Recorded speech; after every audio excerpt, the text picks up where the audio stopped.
Clara May Sullivan's hands shook as she struck the match. The letters, every cruel word her mother-in-law had written, caught fire in the January snow. 3 years of being called barren, 3 years of blame. Tonight she would answer a stranger's advertisement and bet her life on 4 words: seeking wife, not beauty. This is the story of a widow who had nothing left to lose, and a haunted cowboy who believed he deserved nothing at all. Stay until the end and comment below what city you're watching from. I want to see how far this story travels. The fire consumed her mother-in-law's letters one by one. Clara watched them curl and blacken in the snow, 3 years of poison turning to ash. Barren. Worthless. A burden on this family. The words had lived in her chest like splinters. Now they were smoke rising into the frozen Virginia night. "What in God's name are you doing?" Clara didn't turn around. She knew that voice: Silas Blackwood, her dead husband's brother, the man who'd made her life hell since the day they'd lowered James into the ground. "Burning trash," she said. His boots crunched through the snow. "Those are family papers. They're letters calling me a failure for not giving your brother sons." Clara finally faced him. "James has been dead 3 years, Silas. I owe this family nothing." Silas stepped closer. At 42, he had the same hard jaw as James, the same cold eyes, but where James had been cruel when drunk, Silas was cruel when sober. "You owe us plenty." His breath fogged in the air between them. "You lived in our house, ate our food, wore clothes we paid for. I worked for everything I got. I cooked, I cleaned, I tended your mother until she died. And yet," he cut her off, "not a single child. 3 years of marriage and you couldn't give my brother 1 son." Clara's hands clenched. The old shame tried to rise, but she shoved it down. She was done with shame. "Maybe," she said quietly. "James was the problem, not me." The slap came fast and hard. Clara stumbled backward, catching herself before she fell into the snow. Her cheek burned. Blood bloomed on her lip where her teeth had cut the inside of her mouth. Silas stood over her, his hand still raised.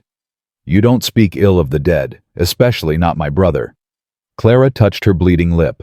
Something cold and certain settled in her chest. She'd felt it building for months, this knowing, this clarity. She would die if she stayed here. "I'm leaving." The words came out steady. "Tomorrow." Silas laughed. "Leaving and going where you've got no money, no family, no prospects." He leaned down, his face inches from hers. "Face it, Clara, you belong to the Blackwoods. You always will." "I don't belong to anyone." "Is that right?" His smile made her skin crawl. "Then maybe I should remind you of your place." He grabbed her wrist. Clara didn't think. She reached into the fire and grabbed the burning remnants of paper, still hot, still smoldering, and shoved them into his face. Silas screamed, stumbling backward, clawing at his eyes. "You crazy!" Clara ran. She ran through the snow, through the darkness, past the barn and the frozen creek and the old oak where James used to hit her, where the neighbors couldn't see. Her lungs burned. Her heart pounded so hard she thought it might burst. She didn't stop until she reached the widow Crawford's cabin at the edge of town. Mrs. Crawford opened the door with a rifle in her hands. When she saw Clara, face bloody, shaking, wild-eyed, she lowered it immediately. "Get inside, child. Now." The cabin was warm, small, safe. Clara sat by the fire, a cup of tea growing cold in her hands. Mrs. Crawford had cleaned her lip, wrapped a blanket around her shoulders, and asked no questions. The old woman understood. She'd buried 3 husbands herself. "He'll come looking," Clara finally said. "Let him come." Mrs. Crawford patted the rifle beside her chair. "Henry Crawford taught me to shoot before he taught me to cook." "I can't stay here. I can't put you in danger." "Then where will you go?" Clara reached into her dress pocket and pulled out a folded piece of newspaper. She'd been carrying it for 2 weeks, reading it so many times the words were burned into her memory. Seeking wife. Rancher, Montana Territory. Age 45. Not looking for youth or beauty. Looking for courage and honesty. Ranch is isolated. Winters are brutal. Only right if you're not afraid of hard work and harder choices. Reply to E. Thornton, Silver Creek, Montana. Mrs. Crawford took the paper and read it slowly. Her eyebrows rose. Mail order bride. Maybe. You don't know this man from Adam. I know he's not Silas. Clara's voice cracked. I know he's not here. Mrs. Crawford studied her for a long moment. Then she nodded slowly. I've got paper and ink. You can write tonight. I'll make sure it gets posted tomorrow before anyone knows you're here. Clara felt tears burning her eyes. Why are you helping me? Because I remember what it felt like to be trapped. The old woman's hand covered hers. And because you deserve a chance, Clara May. You've always deserved a chance. Clara wrote 3 drafts before she was satisfied. Mr. Thornton. My name is Clara May Sullivan. I am 32 years old, a widow of 3 years. I will not pretend to be what I'm not. I am not young, not beautiful, and I come with nothing but the clothes on my back and whatever courage I can muster. I am writing because I need to leave Virginia. Urgently. There are people here who wish me harm, and I have no family to protect me. I can cook clean-tanned animals and work harder than most men. I know how to deliver babies. My mother was a midwife, and I assisted her for years before she passed. I'm not afraid of isolation or harsh weather. What I am afraid of is staying where I am. If you're still looking for a wife, I'm asking for a chance. Just a chance. If you meet me and decide I'm not suitable, I'll find my own way. I won't burden you. But if there's any possibility, any at all, please respond quickly. Yours in hope. Clara May Sullivan. She sealed the letter before she could change her mind. 2 weeks passed. Clara stayed hidden at Mrs. Crawford's cabin, venturing out only at night. Word reached them that Silas was searching for her, asking questions in town, offering money for information. His face was burned, people said. He was furious, vengeful. He's telling everyone you attacked him unprovoked, Mrs. Crawford reported one evening. Saying you're unstable, dangerous. And people believe him. Some do, the ones who owe the Blackwoods money. Mrs. Crawford snorted. The rest know better. They've seen your bruises over the years. They just didn't say nothing. Clara nodded slowly. She wasn't surprised. That was how it worked in small towns. Everyone saw. No one spoke. On the 15th day, Mrs. Crawford returned from town with an envelope. Clara's heart stopped when she saw the postmark. Silver Creek, Montana Territory. Her fingers trembled as she opened it. Mrs. Sullivan. I received your letter. I appreciate your honesty. It's rare and valuable. I should be honest in return. I'm not an easy man to live with. I've spent 15 years as a Texas Ranger and another 5 alone on this ranch. I've done things I'm not proud of. I have nightmares that wake me screaming. I'm not gentle or charming or any of the things a woman might want in a husband. But I can promise you this, you will have a roof over your head, food on your table. And no man will ever raise a hand to you while I'm alive. That I swear on whatever's left of my soul. If that's enough for you, I've enclosed money for the train. The journey takes 8 days.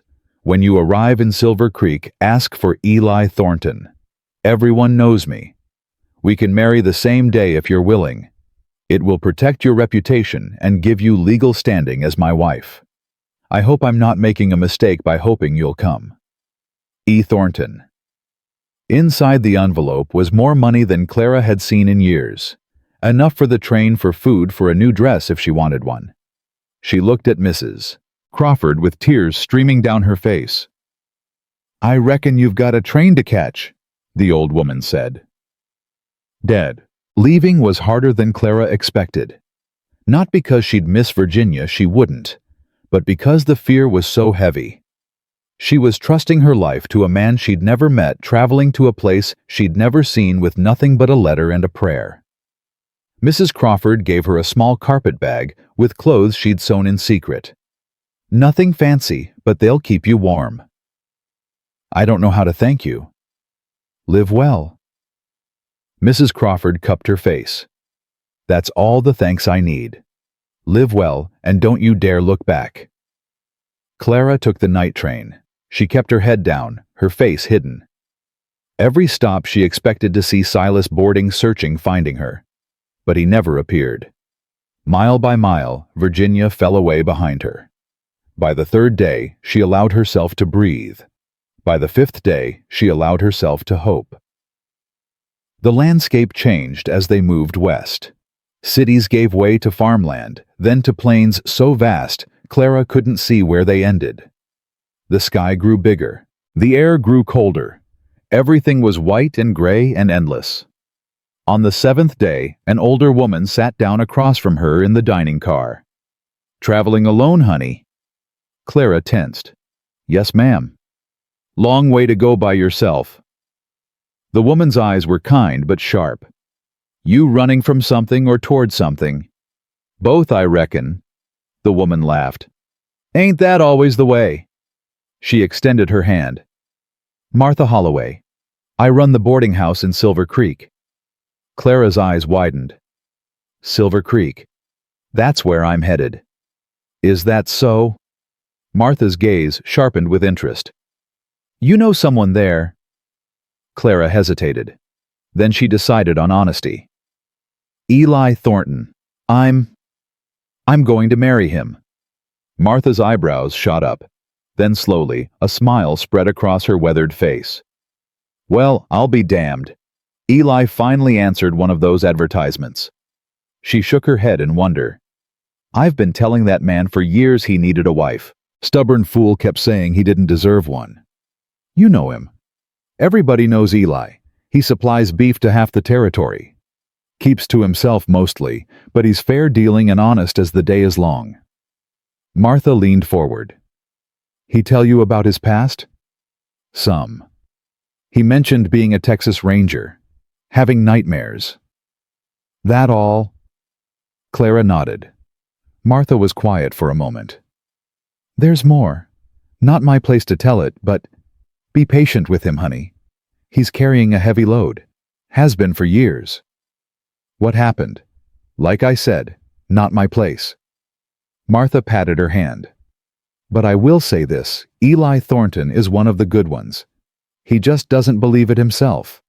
Maybe you can help him see different. The train pulled into Silver Creek at sunset on the 8th day. Clara's heart hammered as she stepped onto the platform. The cold hit her immediately, sharper and deeper than any Virginia winter. Snow covered everything, glittering orange and pink in the dying light. She clutched her carpet bag and looked around. The station was small. A handful of people waited on the platform, but none of them looked like the man she'd imagined. She started to panic. What if he'd changed his mind? What if Mrs. Sullivan? Clara turned. He was tall. That was her first thought. Taller than James, taller than Silas, with broad shoulders and a frame built by hard work. His hair was dark, shot through with gray at the temples. A scar ran down his left cheek, white against weathered skin. But it was his eyes that stopped her. Gray, clear, full of something that looked like fear. Mr. Thornton. Eli. He pulled off his hat, held it in both hands. Just Eli. Clara. They stood there 5 feet apart, strangers who'd promised their lives to each other through ink and paper. Clara didn't know what to say. Neither, it seemed, did he. Finally, Eli spoke. You're smaller than I pictured. Clara almost laughed. You're taller. Something flickered in his eyes. Not quite a smile, but close. Train ride treat you all right? Well enough. You hungry? Starving? He nodded, once decisive. Martha's boarding house has good food. We can eat there before... He stopped, started again. The minister's waiting at the church. If you still want to, that is, if you haven't changed your mind. Clara looked at him, this awkward, scarred, gentle man who held his hat like he didn't know what to do with his hands. "I haven't changed my mind," she said. Eli's shoulders dropped slightly. Relief. "Neither have I." The church was tiny. White clapboard plain cross, no stained glass. Inside, a pot-bellied stove fought against the cold. An elderly minister waited with his wife, both wrapped in thick coats. Martha had come too, insisting on serving as witness. "You're sure about this?" Martha whispered to Clara as they waited for Eli to speak with the minister. "It ain't too late to back out." "I'm sure. You've known him all of an hour." "I've known men all my life who seemed good and weren't." Clara met her eyes. "At least Eli's honest about his demons. That's more than most can say." Martha studied her for a long moment. Then she smiled. "You'll do fine, honey. You'll do just fine." The ceremony was short, plain. No music, no flowers, no guests beyond Martha and the minister's wife. But when the minister asked if she took this man as her husband, Clara's voice came out steady. "I do." And when he asked Eli, there was something raw in the way he answered. "I do. God help me, I do." Then it was done. The minister pronounced them man and wife. Eli didn't try to kiss her, just offered his arm, formal and careful, and Clara took it. They walked out of the church together into the freezing Montana night, and Clara Sullivan became Clara Thornton. A stranger's wife, 1,000 miles from everything she'd known, and for the first time in years, she felt something that wasn't fear. The wagon ride to the ranch took 2 hours. They didn't speak much. The cold made conversation difficult, and Clara sensed that Eli wasn't a man who used words easily. But he'd brought warm blankets and a heated brick wrapped in flannel, and he drove carefully, avoiding the worst of the ruts. Small kindnesses, Clara thought. The kind James never would have bothered with. When they finally crested a ridge, Eli pulled the horses to a stop. "There," he said. Below them, nestled in a valley between snow-covered hills, sat a cabin. Smoke rose from the chimney. Light glowed in the windows. A barn stood nearby, dark and solid against the white landscape. "It ain't much," Eli said quietly. "Smaller than you're probably used to. It's perfect." He turned to look at her. Clara hadn't meant to say it out loud, but looking at that cabin, that warm waiting home, something cracked open in her chest. "I slept in an attic room in Virginia," she said. "Cold in winter, hot in summer, barely big enough for a bed. Before that, I slept in a cabin with holes in the roof because my parents couldn't afford repairs." She looked at him. "That down there, that's the nicest home I've ever seen." Eli was silent for a long moment. Then he clicked the reins and guided the horses down the ridge. The inside of the cabin was warm and surprisingly clean. Clara looked around a main room with a stone fireplace, a table with 2 chairs, a rocking chair, shelves lined with books, a kitchen area to one side, a door that probably led to a bedroom, stairs going up to what must be a loft. "The bedroom's yours," Eli said, setting her carpet bag down. "I'll sleep out here by the fire. Done it plenty of times before." "You don't have to." "I do." His voice was firm. "I told you in my letter. No one touches you without your say-so. That includes me." Clara felt tears prick her eyes. She blinked them back. "Thank you." Eli shifted uncomfortably. "You hungry? I can heat up some stew. Made it this morning. Ain't fancy, but it's filling." "I'd like that." She watched him move around the kitchen, efficient, capable, clearly accustomed to caring for himself. He dished out 2 bowls of stew, set them on the table with bread and butter, poured coffee from a pot that had been keeping warm. They ate in silence. Clara couldn't remember food ever tasting this good. Maybe it was the cold. Maybe it was the 8 days on trains. Maybe it was just the simple pleasure of eating without someone watching, criticizing, finding fault. "Eli." He looked up. "Can I ask you something?" Reckon so. Your letter mentioned nightmares, that you've done things you're not proud of. She met his eyes. Martha said there was more. She wouldn't tell me, said it wasn't her place. But I'd like to know. If we're going to be married, really married, I'd like to know who you are. Eli set down his spoon. He stared at the table for a long moment. You might wish you hadn't asked. I've survived knowing plenty of ugly things. I can survive knowing yours.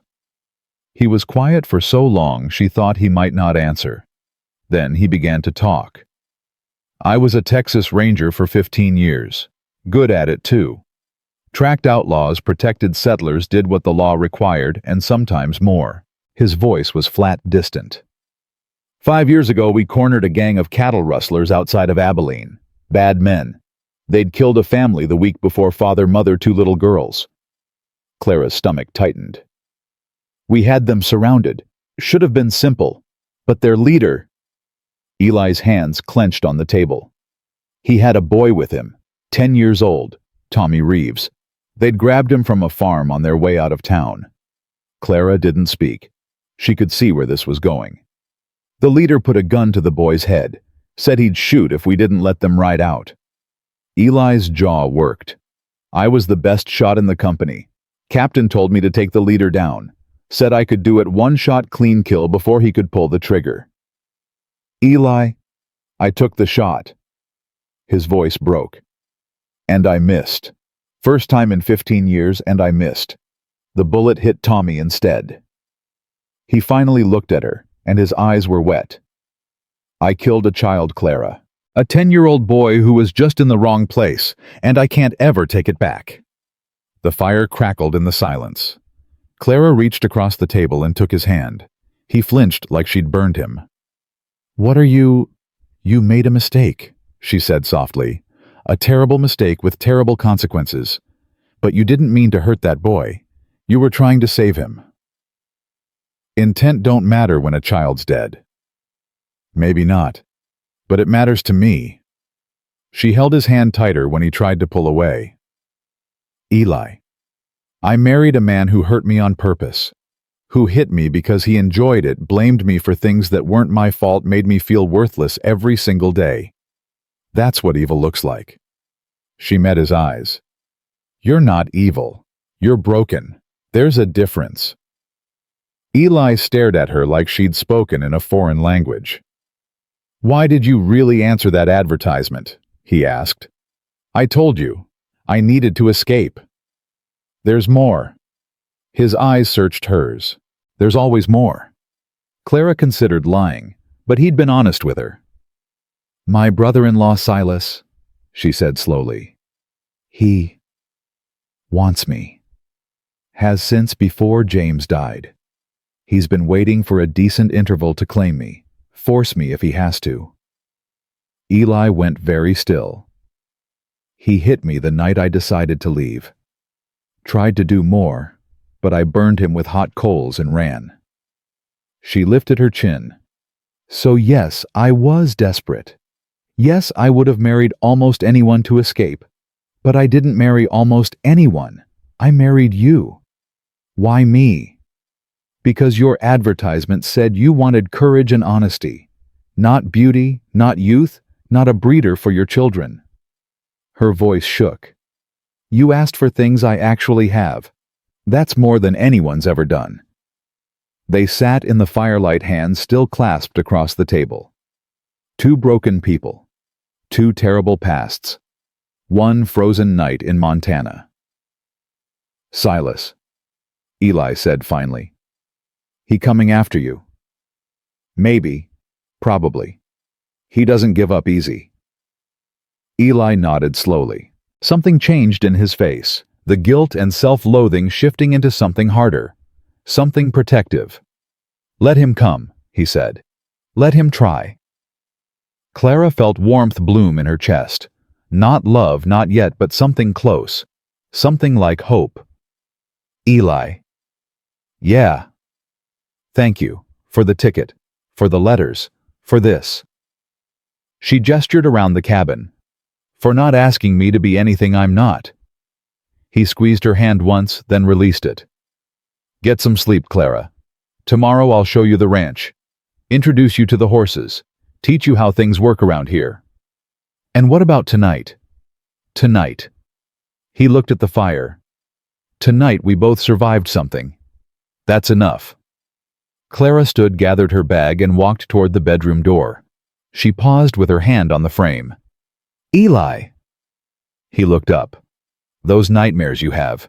If you wake up screaming, it's all right. I won't judge. I have them too. Something flickered across his face. Not quite a smile. Good night, Clara. Good night, Eli. She closed the door behind her and leaned against it, breathing hard. She was here. She was safe. She was married to a stranger who carried ghosts as heavy as her own. And for the first time in longer than she could remember, Clara May Thornton allowed herself to believe that maybe, just maybe, she'd made the right choice. Outside, the Montana wind howled across the frozen plains. Inside, the fire burned warm and steady. And two broken people in two separate rooms finally closed their eyes and let the darkness take them. Clara woke to the sound of screaming. She was out of bed before her mind caught up, feet hitting the cold floor, hand reaching for the door. The screams came from the main room, raw, desperate, the kind that clawed up from somewhere deep and terrible. Eli. She found him thrashing on the floor near the fire, tangled in blankets, arms swinging at enemies only he could see. Tommy, Tommy, I'm sorry. I'm sorry. Clara dropped to her knees beside him. Eli. Eli, wake up. He didn't hear her. His face was twisted, tears streaming into his hair, hands clawing at the air. Should have been me. Should have been. Clara grabbed his shoulders. Eli! His eyes flew open. For one terrible second, he didn't see her. He saw something else, someone else, and his hand closed around her throat. Clara didn't fight. She stayed perfectly still, her heart pounding, her eyes locked on his. It's Clara, she said quietly. It's Clara. You're home. You're safe. Recognition flooded his face. Horror followed. He released her like she was on fire, scrambling backward until his back hit the wall.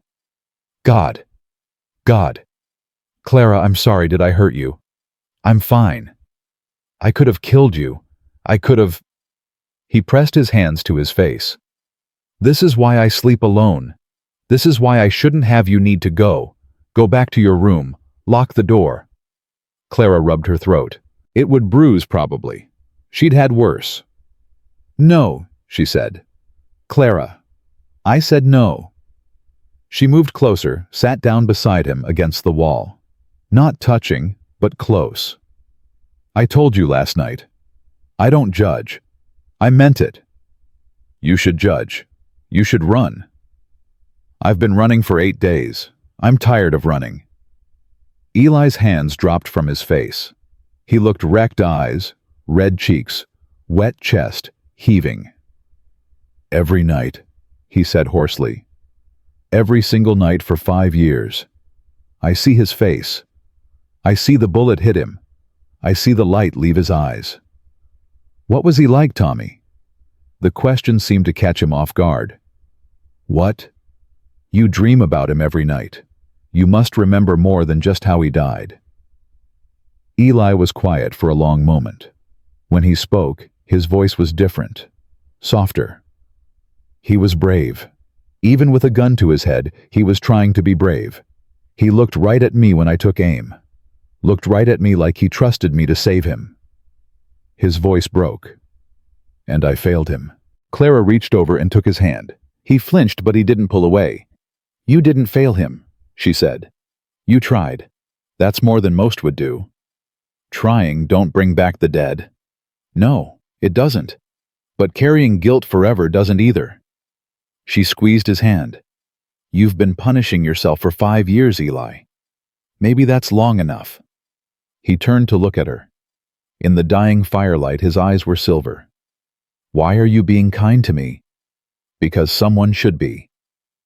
She released his hand and stood. I'll make coffee.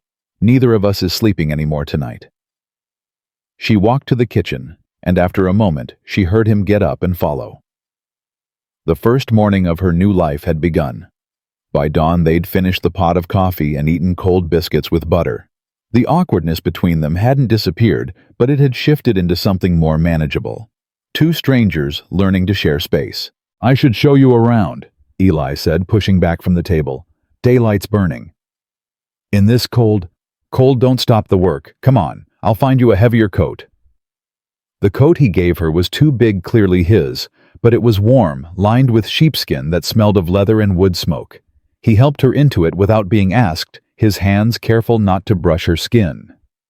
"The barn first," he said. "You need to meet the horses." They walked across the frozen ground snow, crunching under their boots. Clara's breath fogged in the air. "How many horses?" she asked. "4. Thunder and Buck for the wagon, Demon for riding, and Maple." "Maple. She's gentle. Good for learning. Figured." He trailed off, looking uncomfortable. "Figured you might want to learn to ride." Clara felt something warm spread through her chest. "You got a horse for me?" "I got a horse in case you came. There's a difference." But his ears were red, and not just from the cold. The barn was warmer than outside, heated by animal bodies and hay. Clara met the horses one by one. Thunder and Buck were massive drafts, patient and slow.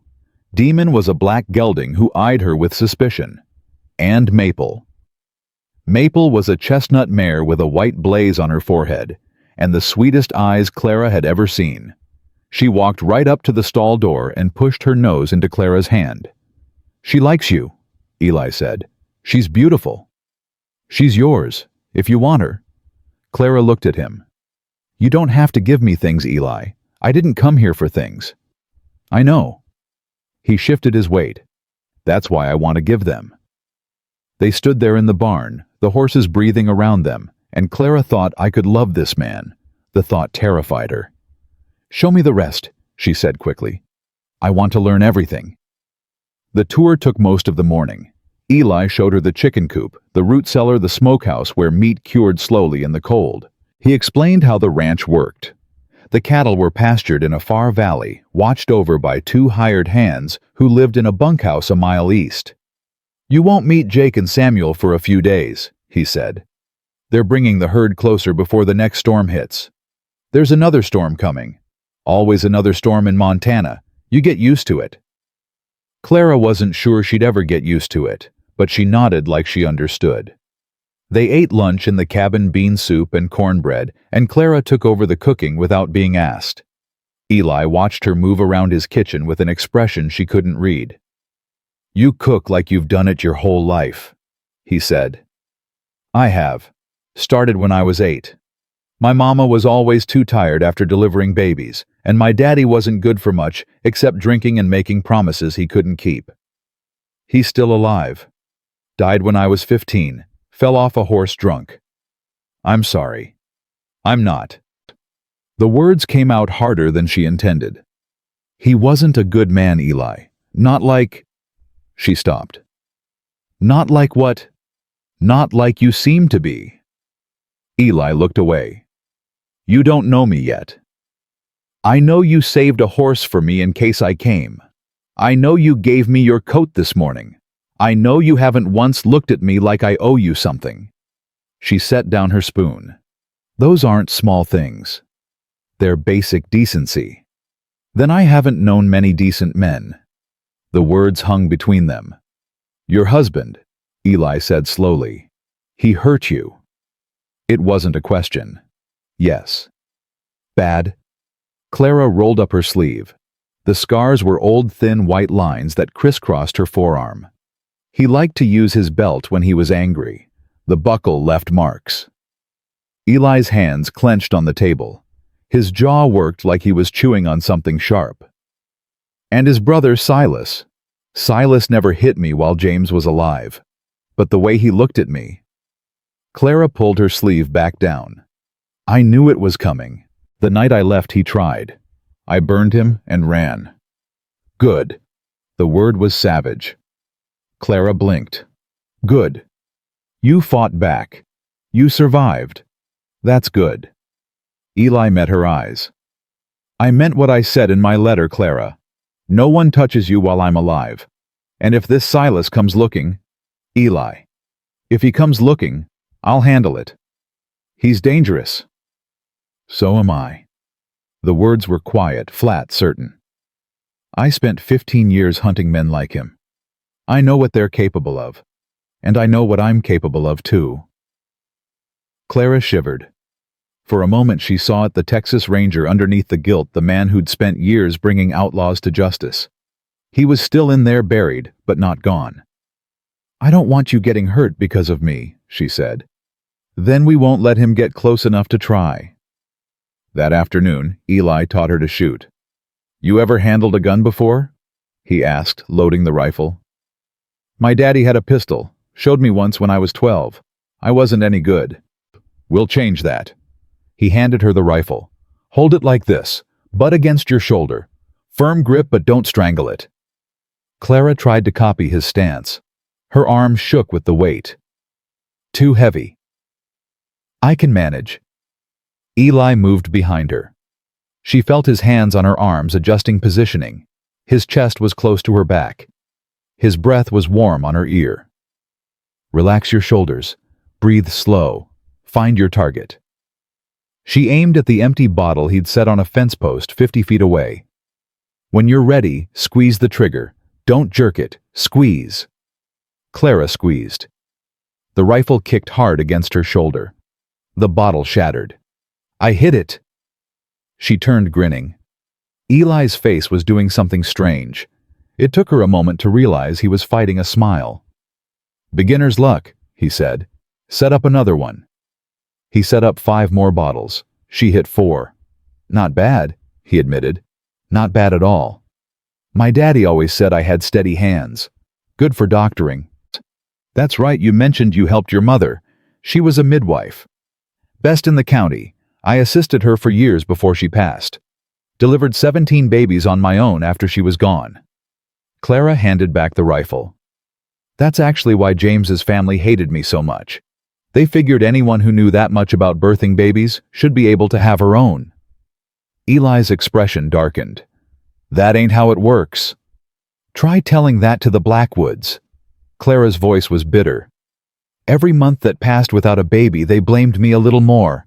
Never once considered that maybe James was the problem, or that maybe God just didn't see fit to bless us with children.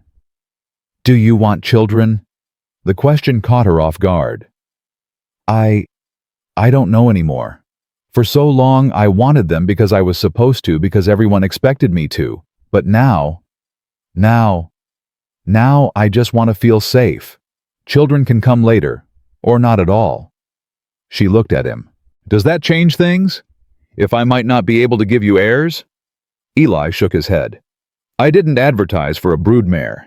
I advertised for a partner. Children would be a blessing, but they ain't a requirement. Clara felt tears prick her eyes. She blinked them back. You keep saying things like that. Like what? Things that make me think you might actually be real. That night dinner was venison stew with potatoes and carrots from the root cellar. Clara cooked while Eli tended the fire. They moved around each other like they'd been doing it for years instead of hours. Tell me about your mother, Clara said as they ate. You mentioned she passed. 10 years ago. Fever took her. Eli stared at his bowl. She was a good woman. Raised me alone after my daddy died in the war. Made sure I had schooling, made sure I had morals. She's the reason I became a ranger. How so? She said the world needed more men willing to stand between the innocent and the wicked. Said I had the build for it and the heart. His voice went rough. She died believing I was a good man. I'm glad she wasn't alive to see what I became. You're still a good man, Eli. I killed a child. By accident, while trying to save him. That doesn't make you evil, it makes you human. Clara reached across the table. Your mother was right about you. I believe that. Eli looked at her hand on his arm. He didn't pull away. Why do you keep defending me? You don't owe me anything. Maybe I see something in you that you can't see in yourself. Clara squeezed his arm. Maybe that's why God put me on that train. Not just to save myself, but to help you stop punishing yourself too. For a long moment, he just stared at her. Then slowly, he turned his hand over and took hers. I don't deserve you, he said quietly. Let me decide what you deserve. They sat there as the fire crackled, hands clasped across the table, two broken people beginning to recognize themselves in each other. 3 weeks passed. Clara fell into the rhythm of ranch life, cooking, cleaning, tending chickens, learning to ride Maple under Eli's patient instruction. Her body ached from work she wasn't used to, but it was a good ache. The ache of building something instead of just surviving. She and Eli grew easier with each other. They talked more at meals, shared stories from their pasts. He told her about his years as a ranger, the good parts, the exciting parts, the parts that didn't involve dead children. She told him about her childhood, about her mother's wisdom, about the few happy years before James Blackwood destroyed everything. They still slept apart. Eli still had nightmares. But now when he woke screaming, Clara was there. She'd sit with him until his breathing slowed, hold his hand until the trembling stopped. She didn't try to fix him. She just stayed. It was more than anyone had ever done. One afternoon in late November, Eli came back from town with a strange expression on his face. What's wrong? Clara asked immediately. He set down the supplies he'd bought. There was a man at the mercantile. Stranger, asking questions about a woman from Virginia. Red hair, early 30s, might be traveling alone. Clara's blood turned to ice. What did you tell him? Nothing. But Martha Holloway was there. She noticed him asking and didn't like the look of him. Eli moved closer. Clara, is Silas here? Is he in Silver Creek? It might not be him. Might be someone he hired. Is he here? Clara's hands were shaking. I don't know. Maybe. Probably. Eli's jaw tightened. What does he look like? Tall. Dark hair going gray. Hard eyes. Probably has burns on his face from what I did. I'll find him. Eli, no. I'll find him and make it clear you're not alone anymore. Make it clear what happens to men who come after my wife. My wife. The words sent a jolt through her. He's dangerous, Clara said. He ran guns during the war. He knows people, bad people. If you confront him, if I don't confront him, he'll keep looking, keep getting closer. Is that what you want? I want you alive. The words echoed in the cabin. Eli stopped. He looked at her, really looked, and something shifted in his face. You're worried about me. Of course I'm worried about you. I've known you 3 weeks and you're already... She stopped. Already what?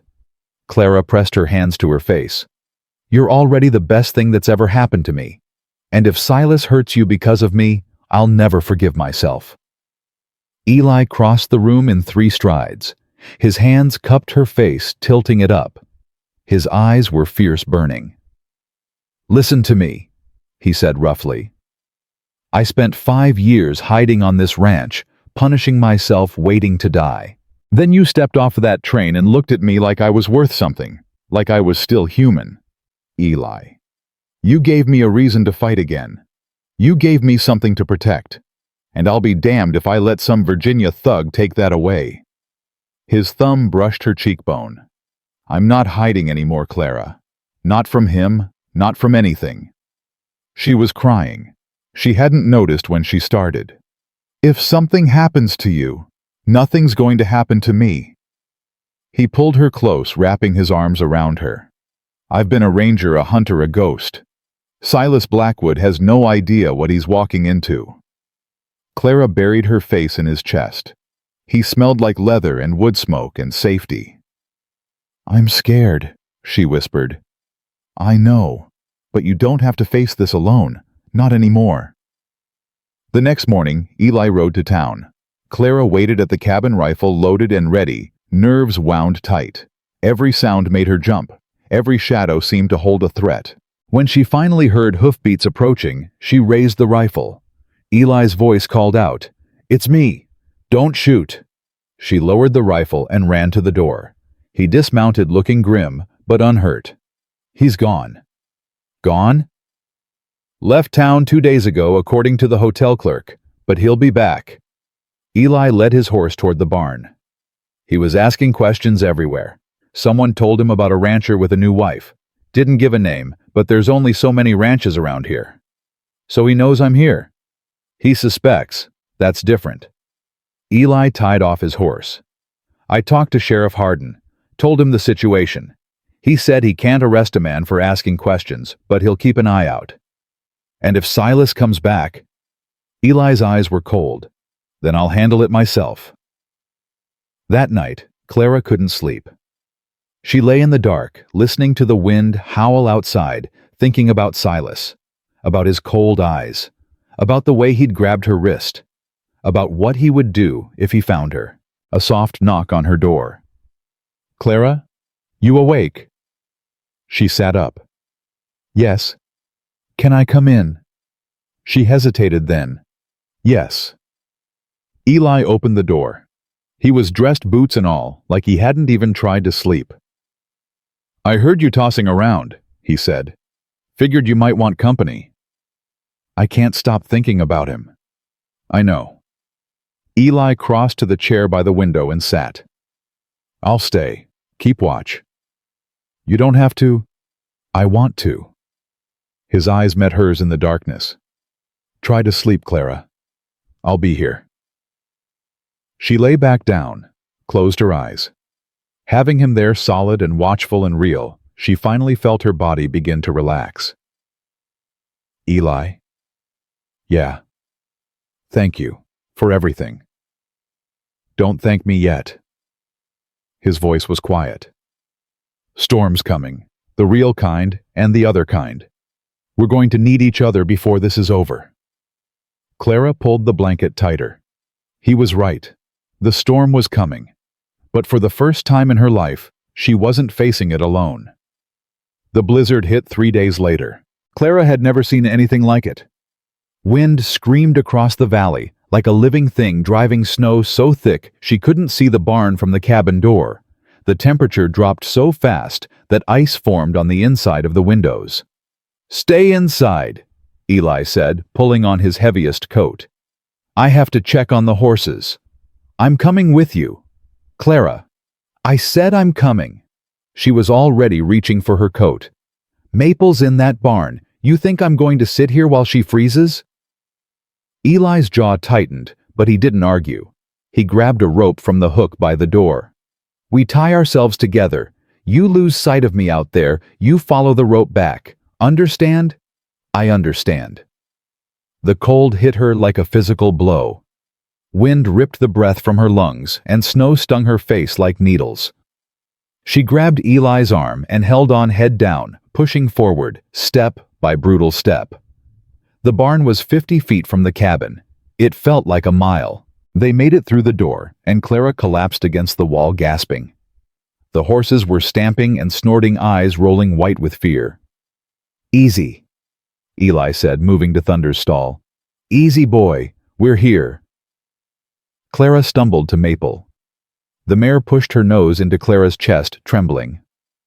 "I know, sweetheart. I know. It's going to be all right." "We need more hay," Eli said. "And the water's freezing. I'll break the ice. You pile hay around their legs, it'll help keep them warm." They worked together for an hour, maybe more. Clara's hands went numb. Her feet felt like blocks of ice, but she kept moving, kept working, kept talking to the horses in a low, soothing voice. Finally, Eli declared them done. "They'll make it through the night. We need to get back." The return journey was worse. The wind had shifted, blowing directly into their faces. Clara couldn't see, couldn't breathe, couldn't think. She just held onto the rope and trusted Eli to guide them. They were almost to the cabin when she heard it. A sound that wasn't wind. A sound like the chickens. Clara pulled at the rope. "Eli, the coop, the door. Leave it. They'll die." She didn't wait for permission. She dropped the rope and ran toward the coop, following the sound of panicked clucking. Clara. The coop door had blown open. Chickens scattered in the snow, their feathers already heavy with ice. Clara grabbed the first one she could reach and shoved it back inside, then another, then another. "Help me!" she screamed. Eli was there cursing, grabbing birds with both hands. Together they rounded up the flock, all but two, who had already stopped moving in the snow, and forced the door shut. "Now we go," Eli said. "Now." He grabbed her hand and pulled. They made it to the cabin. Eli shoved her through the door and slammed it behind them, then leaned against it, breathing hard. Clara's legs gave out. She sat down hard on the floor, shaking so violently she couldn't control it. "You damn fool," Eli said, but his voice was more scared than angry. "You could have died out there. The chickens. To hell with the chickens." He dropped to his knees beside her. "You could have died. I couldn't find you in the snow. I couldn't—" His voice cracked. "Don't ever do that again. Do you hear me?" Clara looked at him. His face was raw with cold and something else, something that looked like terror. "You were scared for me," she said. "Of course I was scared for you." He grabbed her shoulders. "You're my wife, Clara. You're everything I didn't think I'd ever have. And you ran into a blizzard for chickens. They would have died. So could you." His grip tightened. "Promise me. Promise me you won't take risks like that. I can't lose you. I can't—" He stopped. His hands were shaking where they gripped her shoulders. Clara reached up and touched his face. His skin was ice cold, his beard rough against her palm. "I'm not going anywhere," she said softly. "I promise." For a long moment, he just looked at her. Then he pulled her into his arms and held on like she was the only solid thing in the world. The storm raged for 2 days. They were trapped in the cabin together, feeding the fire rationing food, talking to fill the howling silence. Clara learned more about Eli in those 2 days than she had in the weeks before. His favorite book was Ivanhoe. He'd once wanted to be a school teacher before life took a different turn. He secretly hated coffee, but drank it because it was practical. "Then why do you make it every morning?" she asked, laughing. "Because you like it." The simple words hit her harder than they should have. "Eli, don't." He shook his head. "Don't make it into something big. It's just coffee. It's not just coffee, and you know it." He was quiet for a moment. Then, "My mother used to say that love wasn't in the grand gestures. It was in the small things, the everyday things, making coffee for someone, learning what they like, paying attention." He looked at the fire. "I'm not good at grand gestures, but small things, those I can do." Clara moved closer to him on the floor where they sat before the fire. "What else would you do in these small gestures?" "I'd learn how you take your eggs. I'd remember that you hate the cold, but love the snow when you're warm inside watching it fall. I'd notice when you're tired and make sure you rest." His voice dropped. "I'd hold you when you had nightmares the way you hold me." "I don't have nightmares." "You did last night. You called out for your mother." Clara's throat tightened. She hadn't known. "I held your hand until you settled," Eli continued. "You didn't wake up, but I stayed anyway." "Why didn't you tell me?" "Because you needed rest more than you needed to feel embarrassed." He finally looked at her. "That's what I'd do, Clara. The small things, every day, for as long as you'd let me." Clara didn't know who moved first. Maybe she did. Maybe he did. Maybe they both did at the same moment. But suddenly his mouth was on hers, and his hands were in her hair, and she was kissing him back with everything she had. It wasn't gentle. It wasn't careful. It was desperate and hungry, and raw, all the tension of the last weeks pouring out in a single moment of contact. Clara grabbed his shirt and pulled him closer. He made a sound low in his throat and tilted her head back, deepening the kiss. When they finally broke apart, both breathing hard, Eli pressed his forehead to hers. "I've wanted to do that since you stepped off that train," he said. Why didn't you? Because you deserved time. You deserved choice. You deserved... Clara kissed him again. I choose you, she said against his mouth. I choose this. His arms tightened around her. Thank God. On the third morning, the storm broke. Clara woke to silence, real silence, without the constant scream of wind. She slipped out of Eli's arms where she'd fallen asleep by the fire and looked out the window. The world was white, drifts piled as high as the roof in some places, but the sky was clear and pale sunlight glittered on the snow. Eli. She shook his shoulder. Eli, it's over. He was on his feet in seconds, ranger instincts kicking in. The horses. We need to check. I know. Get dressed. They dug a path to the barn, which took most of the morning. The horses had survived cold and scared, but alive. The chickens had made it too huddled together for warmth. You saved them, Eli said, looking at the flock. Those damn chickens. If you hadn't gone out... Don't say I was right. I was reckless, and we both know it. I was going to say I'm glad they're alive, but I'm gladder you are. They worked all day, clearing paths and checking on the property. Eli's hired hands. Jake and Samuel appeared around noon, having ridden out to check on their boss. Heard the storm was bad up this way, Jake said. He was a grizzled man in his 50s with knowing eyes. Wanted to make sure you and the missus survived. We survived. Eli's hand found Clara's. We're fine. Jake noticed the gesture. His eyebrows rose, but he said nothing. Just tipped his hat to Clara and went to help check the cattle. That night, exhausted from work, Clara and Eli sat by the fire again. This time, Clara leaned against his chest and his arms wrapped around her like it was the most natural thing in the world. I need to tell you something, Clara said. Eli's arms tightened. What? About James. About my marriage. She took a breath. I told you he was cruel. I told you he hit me. But there's more. You don't have to. Yes, I do. If this is going to be real, you need to know. She felt him nod against her hair. James didn't die in a bar fight, she said. I mean, he did, but it wasn't random. Silas killed him. Eli went very still. Silas told me the night I left. Said James was going to talk about their business they'd been running guns selling to whoever would pay. James got cold feet, wanted out. So Silas put a bullet in him and made it look like a drunken brawl.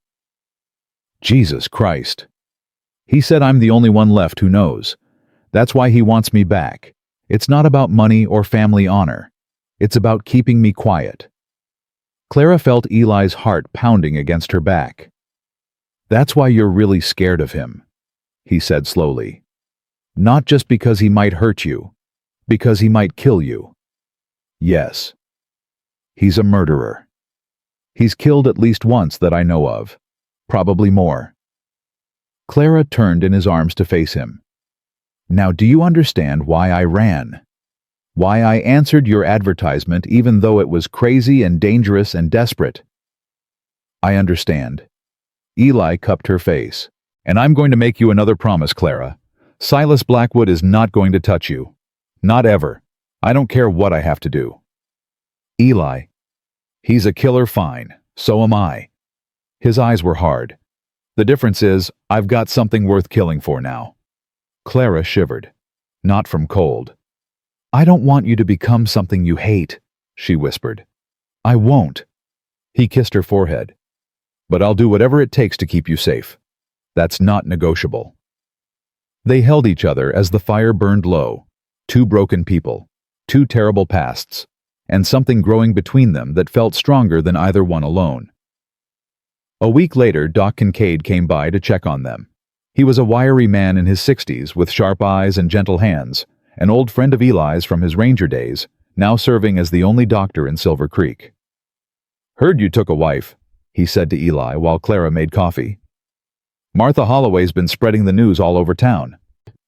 Martha needs to mind her own business. Martha's business is everyone else's business. You know that. Doc Kincaid accepted a cup from Clara with a smile. Much obliged, Mrs. Thornton. How are you settling in? Well enough, sir. It's different from Virginia, but I'm learning. She's better than learning, Eli said. She saved the chickens in the blizzard. Ran out into the storm like a damn fool. Language? Clara said mildly. She's got spine. Doc Kincaid nodded approvingly. Good. You need spine out here. He set down his coffee. Speaking of which, Eli, I need a word. Private. Eli's expression shifted. Clara, would you mind? I'll check on Maple. Clara grabbed her coat and headed for the door, but she paused just outside, straining to hear. There's a man in town. Doc Kincaid said, his voice low. Been there 2 days, asking about a rancher with a new wife. Description. Tall, dark hair, burns on his face. Has a few rough-looking men with him. They're staying at the hotel, keeping to themselves mostly, but they've been watching the roads. Clara's blood ran cold. Silas. He was here. Really here. Has he come out this way? Eli's voice was hard. Not yet. But it's only a matter of time. Sheriff Hardin's nervous, says he can't arrest a man for asking questions, but these men have a dangerous look about them. How many? 4, including the burned one. Clara pressed her hand to her mouth. 4 men. Silas had brought 3 others. Thanks for the warning, Doc. Eli. Doc Kincaid's voice was serious. I know that look. Don't do anything stupid. I'm going to protect my wife. I know. Just be careful. There's a darkness in men like this. They don't fight fair. Clara heard footsteps and hurried toward the barn, pretending she'd been there all along. When Eli came out a few minutes later, his face was carefully blank. What did he want? Clara asked, playing dumb. Nothing important. Just checking in. Clara nodded, but her heart was racing. Silas was in Silver Creek, with 3 men, and she had a terrible feeling that everything was about to change. That night, Eli sat by the window with his rifle across his knees. You're not sleeping, Clara said from the bed. Neither are you. I heard what Doc Kincaid said. She sat up. I wasn't really checking on Maple. I listened at the door. Eli didn't look surprised. Then you know. 4 men. 4 men who bleed just like anyone else. Eli, this isn't a fight you can win alone. I'm not planning to fight alone. He finally turned to look at her. I sent Jake to town with a message for Sheriff Hardin, and I've got Samuel watching the road. If anyone approaches the ranch, we'll know. And then what? Then I handle it. Clara got out of bed and crossed to him. She knelt beside his chair and took his hand. There's something I haven't told you, she said. What? I'm late. Eli frowned. Late for what? My monthly bleeding. I'm late by almost 2 weeks. The words hung in the air. Eli's face went through a series of expressions. Confusion, understanding, shock, and then something that looked like raw terror. I don't know for certain, but I might be. Clara squeezed his hand. I wanted to wait until I was sure, but if something happens, if Silas... Her voice broke. You needed to know. Clara. His voice was hoarse. Are you saying you might be carrying my child? Yes. Eli stood so abruptly, his chair scraped the floor. He paced to the fire, ran his hands through his hair, paced back. This changes everything. I know. I can't let anything happen to you now. I can't. He stopped, pressing his hands to his face. A child. Clara. I never thought, I never dreamed. Are you angry? Angry. He looked at her with something like wonder. I'm terrified and amazed, and I want to kill Silas Blackwood with my bare hands for threatening you now of all times. He crossed to her and pulled her up, holding her close. A child. Our child. It might be nothing. I might be wrong. But you might be right. His hand spread across her stomach. You might be carrying a piece of us, something we made together. Clara covered his hand with hers. I'm scared, she whispered. So am I. He kissed her forehead. But we're going to be all right. All three of us. I swear it. The night stretched on dark and silent. Clara slept fitfully while Eli kept watch. Just before dawn, the sound of hoofbeats made him reach for his rifle. He opened the door slowly, gun raised.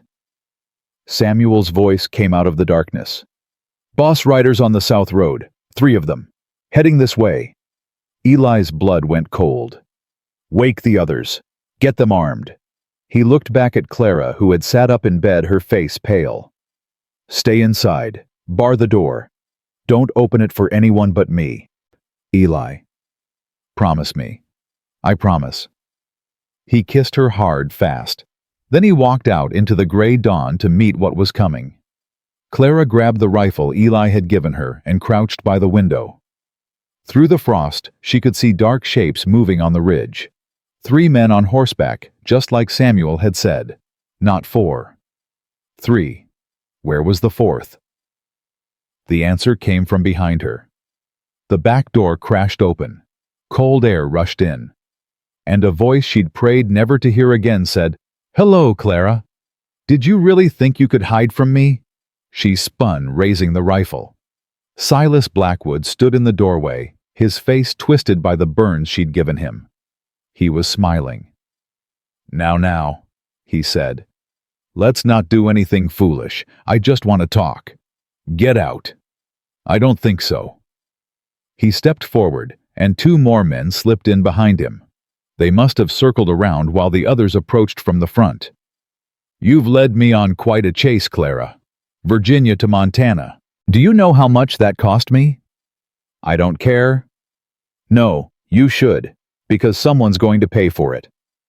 His eyes dropped to her stomach, to the way she was standing, one arm unconsciously protective. Well, what's this? Has the barren widow finally managed to breed? Clara's blood turned to ice. Don't touch me. I have no intention of hurting you, or the baby if there is one. Silas moved closer. I just need you to come with me. Quietly. We'll go back to Virginia, and you'll do exactly what I say, and no one else has to die. I'm not going anywhere with you. Then your husband dies. Silas's smile widened. My men have him surrounded. 1 word from me, and he's dead. Clara's hands shook on the rifle.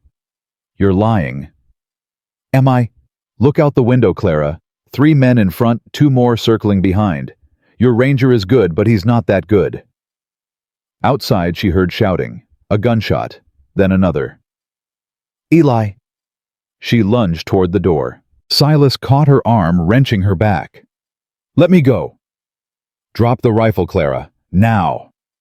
She looked into his burned face, saw the cold certainty in his eyes. She dropped the rifle. Good girl. His grip tightened, bruising.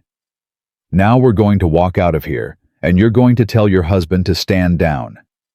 If he shoots, my men shoot back. And I promise you they won't miss. Clara's heart was pounding so hard she could barely think. But through the terror, through the panic, one thought emerged clear and sharp. I am not going back to Virginia. I am not letting this man take me.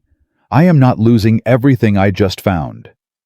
She looked at Silas, and she remembered what Eli had said about the kind of man he used to be.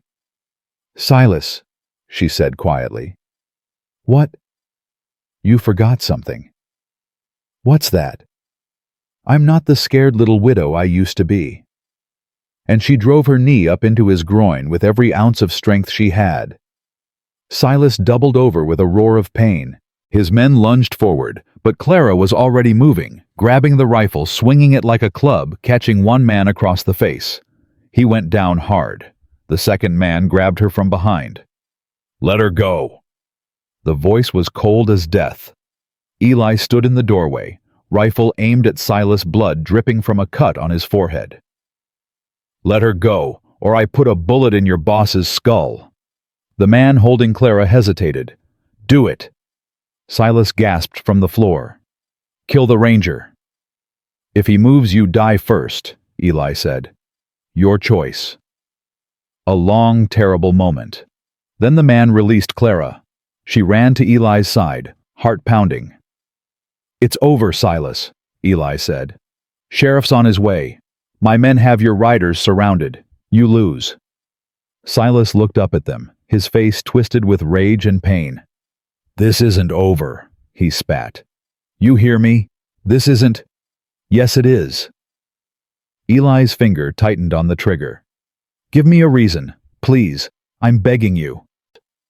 For one terrible second, Clara thought he would shoot.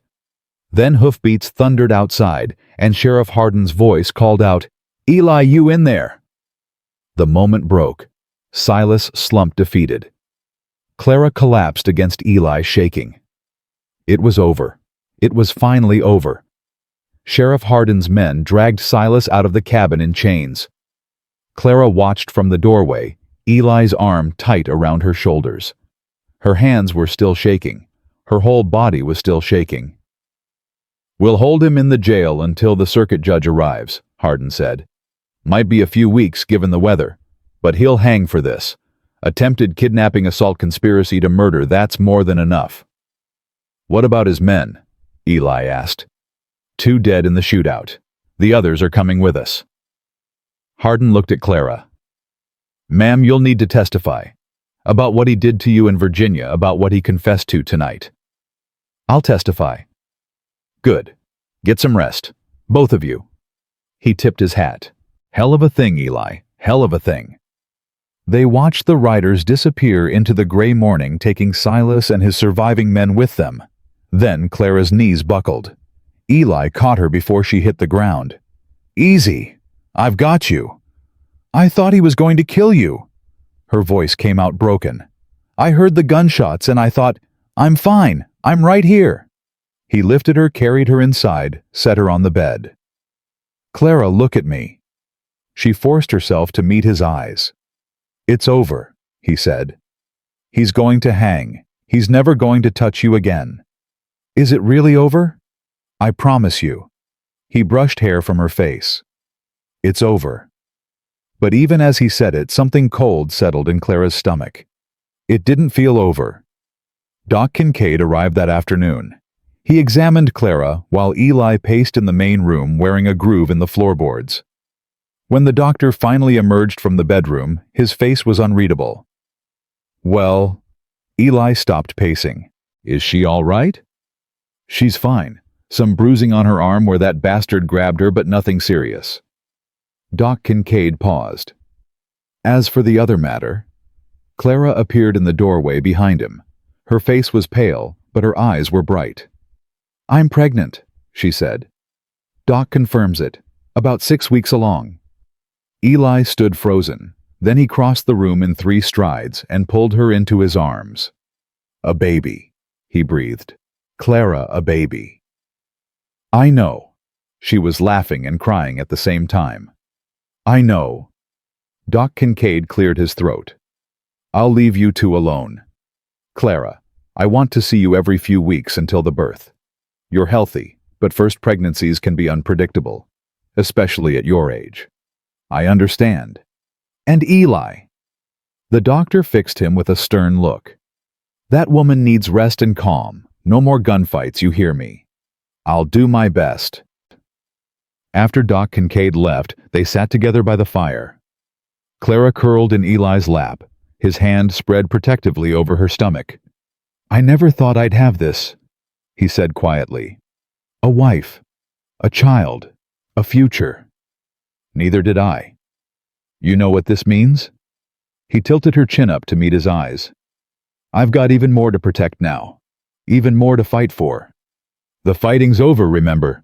"Right." He kissed her forehead. "The fighting's over." But that night, Eli had the worst nightmare yet. Clara woke to his screams louder and more desperate than she'd ever heard. She grabbed his shoulders, called his name, but he didn't wake.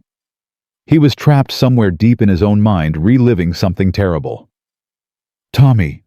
No, I'm sorry. I'm sorry. Eli, wake up. His eyes flew open. For a moment, he didn't recognize her. His hands closed around her arms, bruising. It's me. It's Clara. Recognition flooded back. He released her immediately, scrambling away until his back hit the wall. Did I hurt you? Did I? I'm fine. Clara, you're pregnant. If I hurt you, if I hurt the baby. His voice broke. I should sleep in the barn. I shouldn't be near you at night. Don't you dare. She crawled across the bed to him. Don't you dare run away from me. I'm dangerous.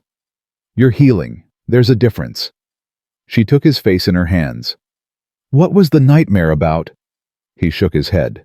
Tell me. It was different this time. His voice was raw. It wasn't just Tommy. It was you. And the baby. Silas had a gun to your head, and I took the shot, and He couldn't finish. It was just a dream. But what if it wasn't? What if I can't protect you? What if I fail again? Clara kissed him, soft, slow, pouring everything she felt into it.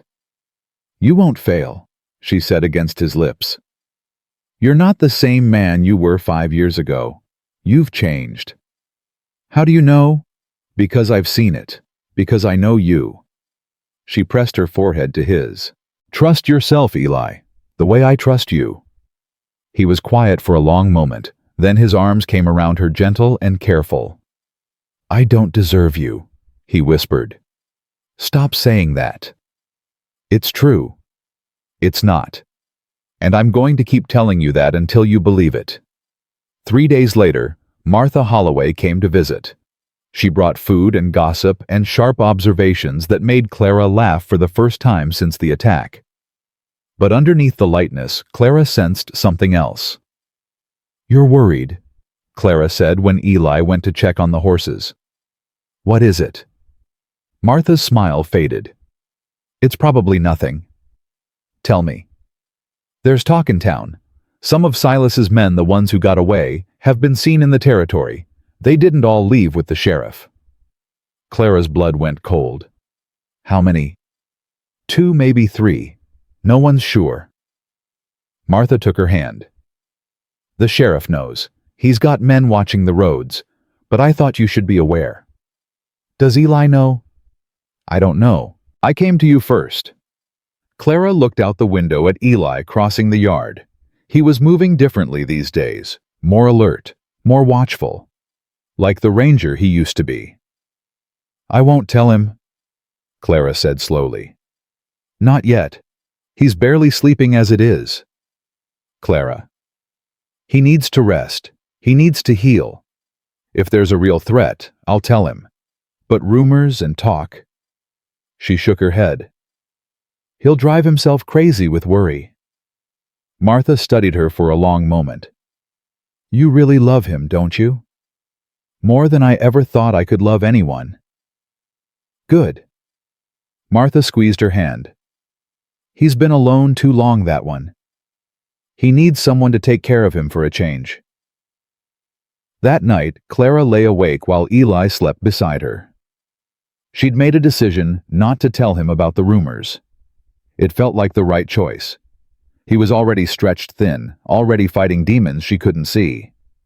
But keeping secrets from him felt wrong too. Was this what marriage was? This constant balance between protection and truth?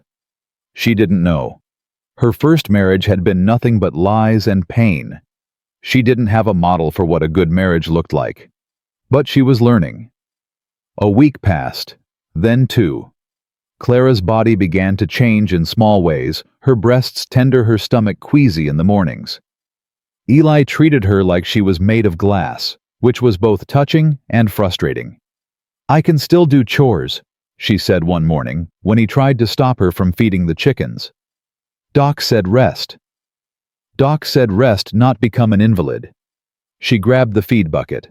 I'm pregnant, not dying. Eli's face went white.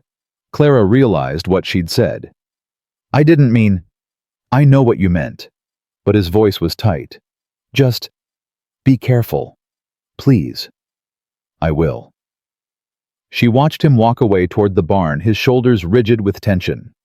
The pregnancy was bringing up fears she hadn't anticipated. Every time she mentioned the baby, Eli flinched. Every time she complained of a cramp or a pain, he looked like he might shatter. His mother had died in childbirth. She'd known that, but she hadn't understood what it meant until now. That afternoon, a rider appeared on the ridge. Clara saw him from the window, a lone figure sitting still watching the ranch. Not approaching, just watching. Her heart hammered. She grabbed the rifle and went to find Eli. There's someone on the ridge. He was beside her in seconds, rifle in hand. They watched together as the rider sat motionless against the gray sky. Can you tell who it is? Not from here. Eli's jaw was set. Stay inside. I'll go check. Like hell you will. He could be... Clara. His voice was sharp. You're carrying our child. You stay inside. Before she could argue, he was out the door. Clara watched from the window, heart in her throat, as Eli mounted his horse and rode toward the ridge. The stranger didn't move, didn't run, just sat there waiting. They were too far away for her to hear what was said, but she saw Eli stop his horse, saw the two men face each other, saw Eli's posture change, surprise, then recognition, then something that looked almost like joy. When he finally rode back, he wasn't alone. The stranger followed. Clara raised her rifle as they approached. It's all right, Eli called out. Clara put the gun down. This is Running Bear. The stranger dismounted and removed his hat, revealing long, dark hair and sharp features. Eli and I were rangers together, many years ago. Clara didn't lower the rifle. Why were you watching the ranch? Because I bring news. Bad news. Running Bear looked at Eli. The men in town. The ones asking about your wife. 2 of them are riding this way. Eli's expression hardened. How do you know? I tracked them. Old habit. Running Bear's dark eyes moved to Clara. They've been gathering supplies, horses, weapons. They mean to finish what their boss started. Silas is in jail. His men aren't, and from what I hear, they've been paid well to complete the job. Running Bear stepped forward. I came to warn you, old friend, and to offer my help. Why would you help us? Because you saved my life once. Because a debt unpaid is a burden on the soul. He glanced at Clara again. And because no woman should have to live in fear. Clara finally lowered the rifle. How many men? 2 that I've seen. There may be more. When will they come? Tonight. Tomorrow. Soon. Running Bear turned to Eli. I have a place, hidden in the mountains. My grandmother lives there, she's a healer. Your wife would be safe with her while we deal with this. Absolutely not. Clara stepped forward. I'm not running. Clara. I said no. I ran from Virginia. I ran from the Blackwoods. I am done running. She met Running Bear's eyes. If they're coming for me, I'll face them here, in my home. Running Bear looked at Eli. She has fire, this one. Don't I know it? Then we prepare. Running Bear nodded once. Together. They spent the rest of the day preparing for attack. Eli and Running Bear fortified the cabin, checked weapons, planned escape routes. Clara helped where she could, ignoring both men's protests. If I'm going to die, she said flatly, I'm going to die fighting, not hiding in a corner. You're not going to die, Eli said. Then stop treating me like I'm already in a coffin. He flinched, but he stopped arguing. As darkness fell, they positioned themselves, Eli at the front window, Running Bear at the back. Clara near the bedroom with a clear shot at the door. The fire burned low. The cabin was silent except for the wind outside. How long have you known Eli? Clara asked Running Bear, more to break the tension than anything. 15 years. We tracked outlaws together through Apache territory. Running Bear's voice was soft in the darkness. He was different then, younger, angrier, but always fair, always honest. He's still honest. Yes, but the anger has turned inward. Running Bear was quiet for a moment. I heard about the boy, Tommy. It broke something in him. I know. You've helped him. I can see it in his eyes. There's light there that wasn't before. Clara didn't know what to say, so she said nothing. The hours crept by. Midnight came and went. Clara's eyes were heavy. She fought to stay awake, but exhaustion pulled at her.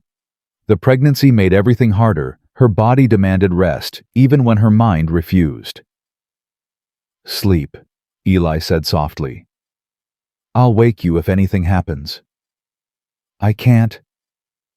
Clara. His voice was gentle. The baby needs you rested, please. She wanted to argue, but he was right. She closed her eyes, just for a moment. She woke to gunfire. Clara jerked upright, grabbing her rifle. The cabin was chaos, smoke shouting, the crash of the back door breaking open. Clara down. She dropped as a bullet splintered the wall above her head. Eli was firing through the front window. Running Bear was struggling with someone near the back, a big man with a knife slashing and stabbing. Clara aimed and fired. The man dropped. Running Bear looked at her, surprise flashing across his face. Behind you, Eli shouted. Clara spun. Another man was coming through the bedroom window. She hadn't heard him break the glass over the gunfire. He was raising a pistol, aiming directly at her stomach. Time slowed. She saw his finger tighten on the trigger. She saw Eli turn too far away, too slow. She saw death coming for her and her baby. And then, Running Bear threw himself in front of her. The bullet caught him in the chest. He went down hard. Clara screamed. Eli fired twice. The man at the window fell. Silence. Running Bear! Clara dropped to her knees beside him. Blood was spreading across his shirt, dark and fast. No, no, no. Is she safe? Running. Bear's voice was weak. I'm fine. You saved me. You... Her hands pressed against the wound, trying to stop the bleeding. Eli, help me. Eli was there in seconds. He took one look at the wound and his face went gray. It's bad. No. No, we can save him. We have to. Clara. Running Bear's hand found hers. It's all right. It's not all right. You can't die, you can't. Tell my grandmother. Tell her I died protecting life. His eyes moved to her stomach. Protecting new life. She'll understand. Running Bear. Eli. His voice was fading. The debt is paid. We're even now. We were always even, old friend. Eli's voice broke. You didn't have to. Yes, I did.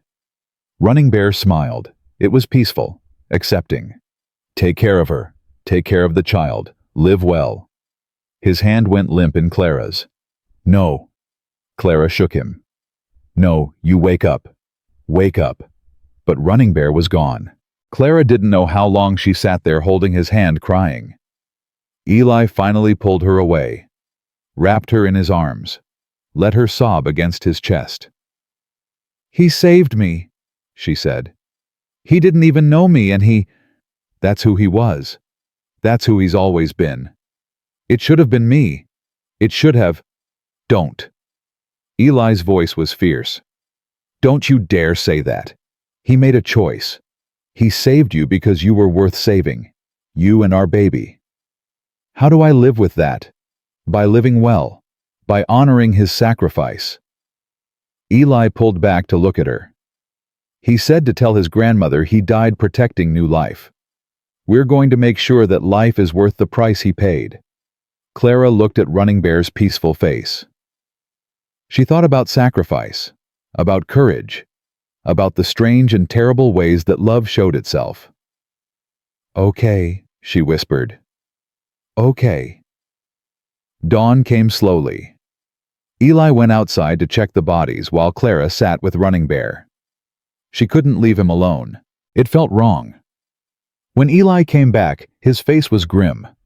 4 men total. All dead. Is it over now? Really over? I don't know. He sat down heavily. But even if more come, we'll face them. Together. Clara nodded slowly. She was tired. So tired. Her body ached. Her heart ached, everything ached. But underneath the exhaustion and the grief, she felt something else. Determination. Running Bear had given his life for hers, for her babies. She would not waste that gift.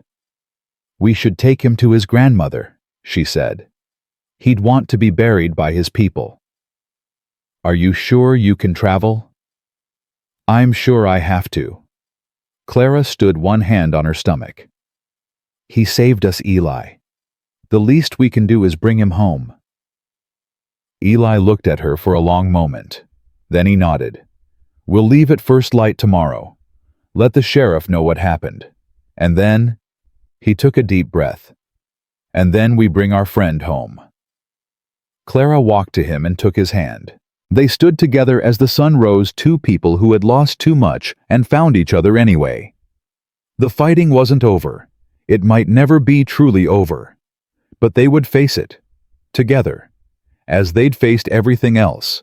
And somehow, that was enough. The journey to Running Bear's grandmother took 3 days. Clara rode in the wagon beside Running Bear's body, wrapped in blankets and canvas. Eli drove in silence, his face carved from stone. The cold bit through their coats, but neither complained. This wasn't about comfort. This was about honor. On the second day, Clara felt the first cramp. She pressed her hand to her stomach and said nothing. It was too early for the baby, she was only 3 months along. It had to be the stress, the exhaustion, the grief. But when the second cramp came sharper than the first, she couldn't hide her gasp. Clara. Eli pulled the horses to a stop. What's wrong? Nothing, just tired. Don't lie to me. She met his eyes, saw the fear already building there. I'm cramping, she admitted. It's probably nothing. Probably, his voice cracked. Clara, you're pregnant. Probably isn't good enough. What do you want me to do? We're in the middle of nowhere. We're half a day from Running Bear's village. His grandmother is a healer. Eli snapped the reins, pushing the horses faster. Hold on. Just hold on. Clara held on. The cramps continued growing stronger. By the time they reached the mountain pass, she was doubled over, biting her lip to keep from crying out. Almost there, Eli kept saying. Almost there, Clara. Stay with me. She wanted to tell him she wasn't going anywhere, but she couldn't speak through the pain. They arrived at the village as dusk fell. Eli shouted for help in a mix of English and what Clara assumed was Crow. People emerged from lodges, their faces guarded, until they saw the wagon, saw the wrapped body. An old woman pushed through the crowd. Her face was weathered, her eyes ancient and knowing. She looked at Running Bear's body, and something flickered across her features, grief deep and immediate. But she didn't break. Bring him, she said in English. And bring her too. The woman is bleeding. Clara looked down. Blood had soaked through her dress. No, she whispered. No, no, no. Then everything went dark. She woke in a lodge, warm and dim, with the old woman's face above her. Lie still, the woman said. You've lost blood. The baby is trying to come too early. Is it? Clara couldn't finish. Still alive, for now. But you must rest. You must be calm.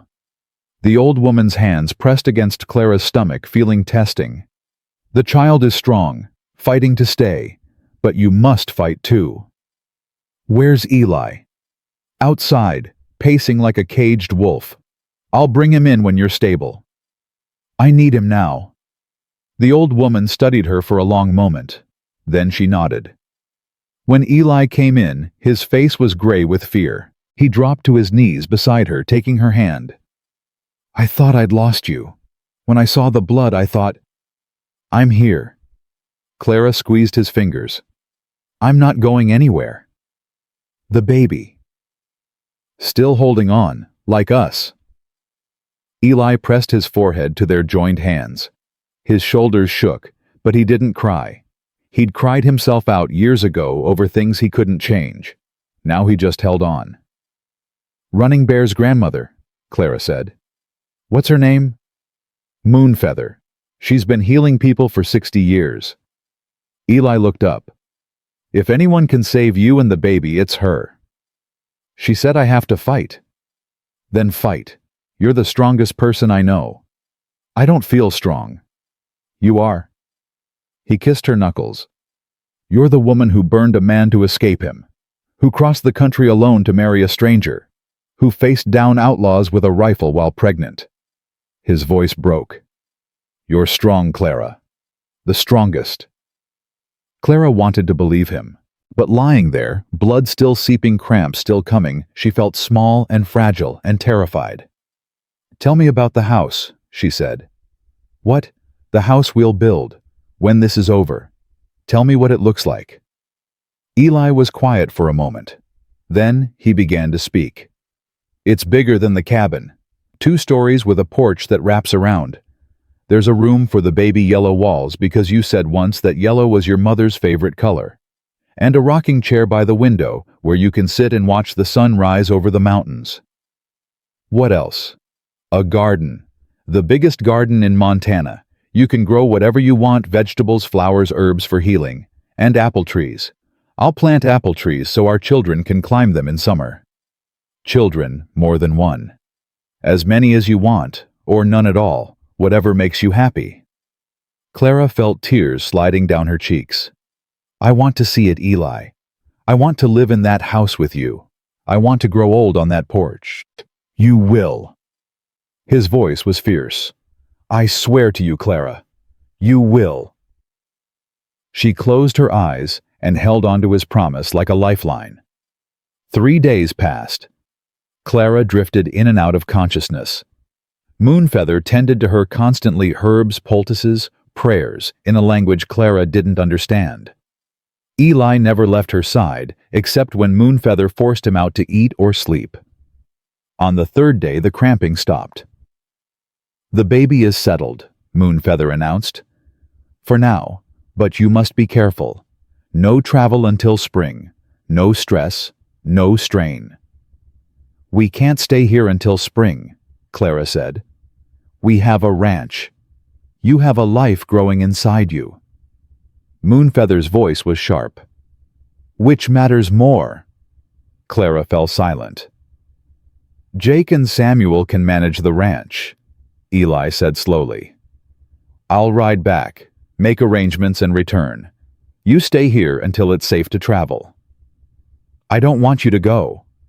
I don't want to leave, but I have to make sure everything's in order. He took her hand. I'll be back in a week, 2 at most. What if something happens while you're gone? Moonfeather will take care of you. And when I come back, we'll wait out the winter together. He kissed her forehead. I love you, Clara. I'll always come back to you. She wanted to argue, but she was too weak, too tired. A week, she said. No longer. No longer. He left the next morning.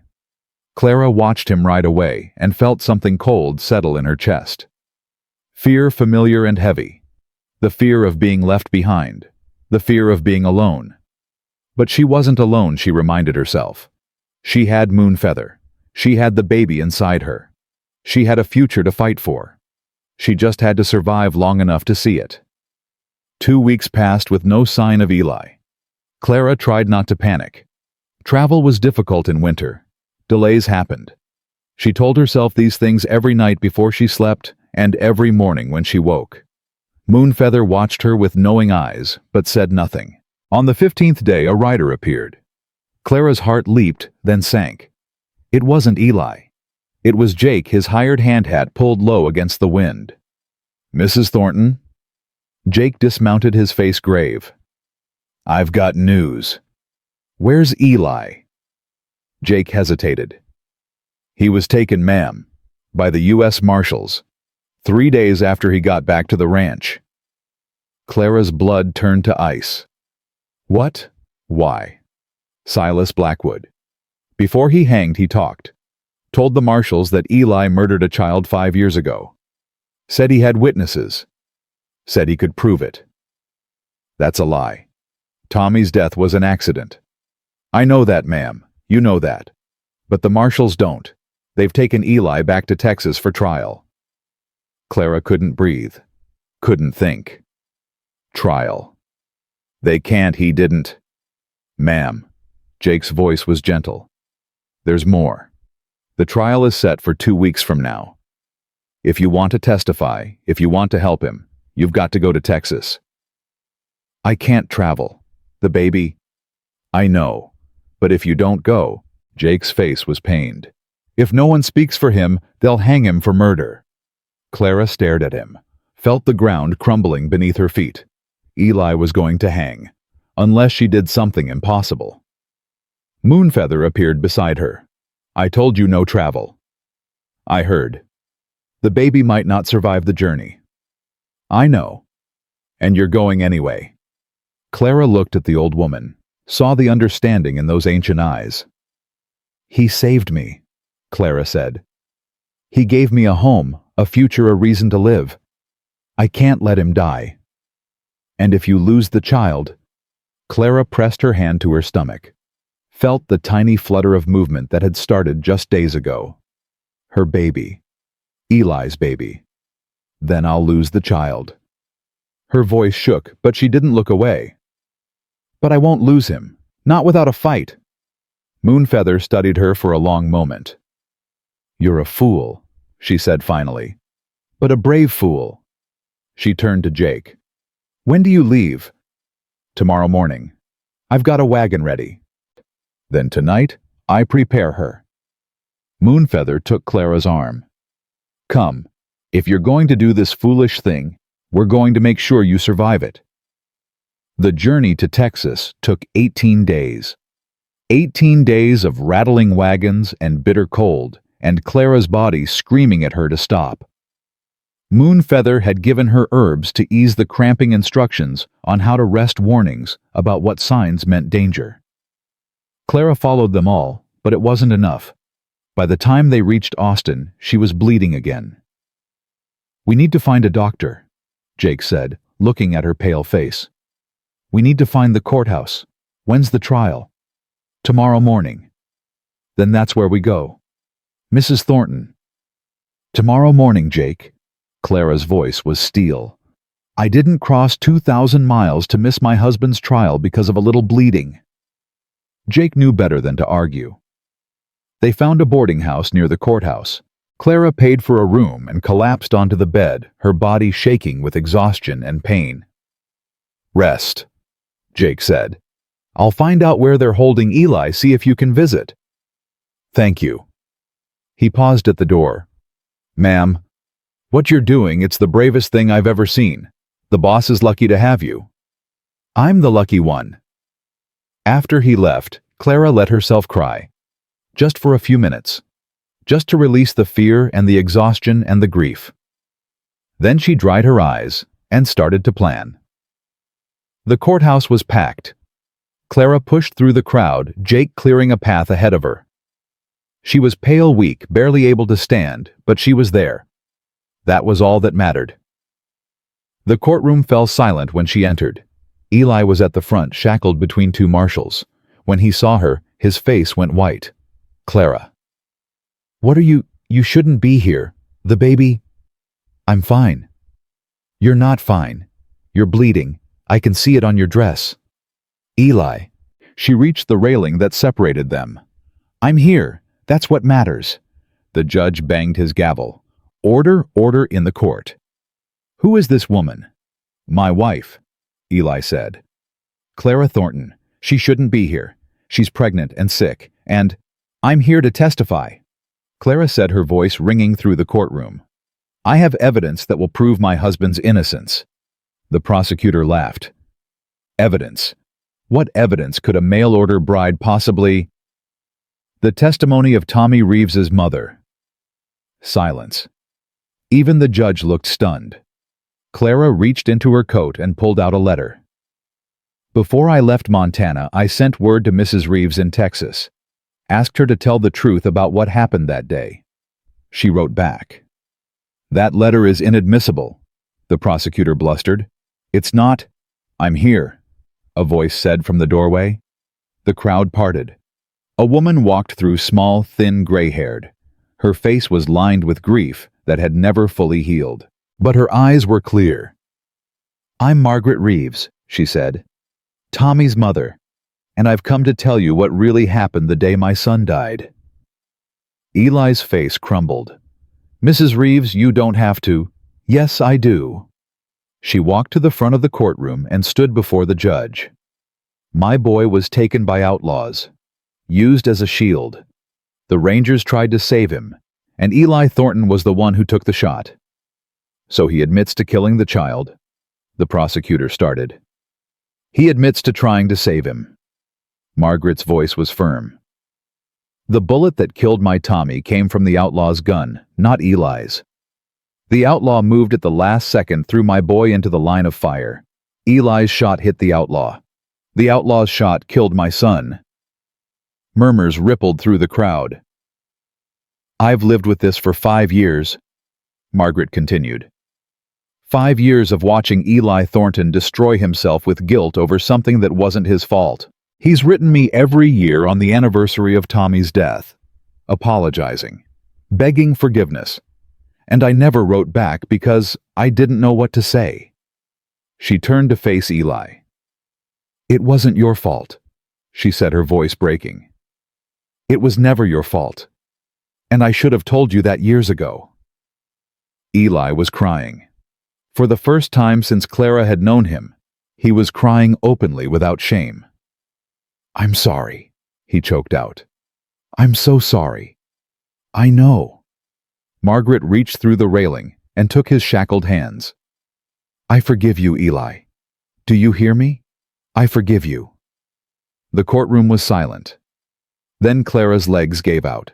She collapsed, hard blood spreading beneath her on the courtroom floor. She heard screaming her name repeated over and over, Eli's voice frantic and desperate. Then everything faded to black. She woke in a bed she didn't recognize. Easy. A gentle hand pressed her shoulder down. Easy, Mrs. Thornton. You're safe. Clara blinked. A woman's face swam into focus, middle-aged kind wearing a doctor's apron. Where am I? The doctor's office. You collapsed in the courtroom. You've been unconscious for 3 hours. The trial, Eli. The charges were dropped. Your husband was released an hour ago. He's right outside wearing a hole in my floor with his pacing. Relief flooded through her. Can I see him? In a moment. First, I need to tell you something. The doctor's face was serious. Mrs. Thornton, you've had a significant hemorrhage. The stress of your journey, the trial, it was too much. Clara's hand went to her stomach. The baby... The doctor hesitated. Please, Clara whispered. Just tell me. The baby is alive, but barely. You need complete bed rest for the remainder of your pregnancy. No travel, no stress, no exertion of any kind. If you push yourself again... She didn't finish. Clara closed her eyes. Tears leaked from the corners. I understand. I'll send your husband in. A moment later, Eli was there. He gathered her in his arms, careful and gentle, and held her like she might disappear. You crazy, brave, beautiful fool, he breathed. You almost died. You almost lost the baby. For me. I'd do it again. Don't. Please, don't ever do anything like that again. He pulled back to look at her. Mrs. Reeves, how did you find her? How did you get her to come?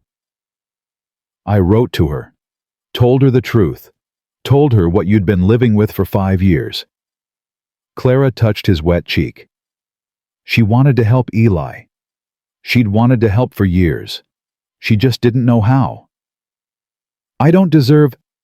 Stop. Clara's voice was firm. Stop saying you don't deserve things. You've paid for Tommy's death 100 times over. It's time to stop punishing yourself. How do I do that? By living, by being happy, by raising this baby with me and building the life we talked about. She took his hand and placed it on her stomach. By letting yourself have what you want.